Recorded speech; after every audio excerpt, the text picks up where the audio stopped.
premium darajada xizmat ko'rsatishi 3 ta tamoyil. Maqol bor, любой каприз за ваши деньги deydi. Faqat bu premium bo'lsa, unga asosan biz nima qilib beramiz? Har oylik skladi, kassasi, shotini inventarizatsiya qilib beramiz.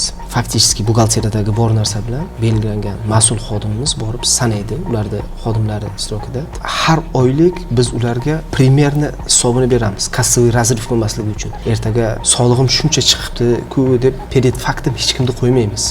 Oldindan biz uni ogohlantirib boramiz. Mana shu oy yakuni bo'yicha sizda mana shuncha soliq chiqish ehtimoli bor deb. Uchinchisi, bizda yurist, soliq maslahatchilari, ularda har bitta shartnomasini skaner qilib chiqamiz. Yurist o'z ishini, atsil kadr o'z ishini, soliq maslahatchisi o'z ishini, hamma o'z ishini to'g'ri qilib chiqadi. Biz har oyda premium mijozlarimizga ro'yxat beramiz. Shu oy mana shuncha pul o'tkazdik, shundan shunchasi yopildi. Kelasi oy mana shuncha NDSni shotdan to'lamasligingiz uchun iltimos mas'ul xodimlarga aytsangiz, o'shalarni bizga hujjatini yoptirib bersa yoki o'zimiz aloqaga chiqamiz agar kontaktlari bo'lsa-da. Mana shu asosan premiumdagi xizmat ko'rsatishimiz. Tushunarli.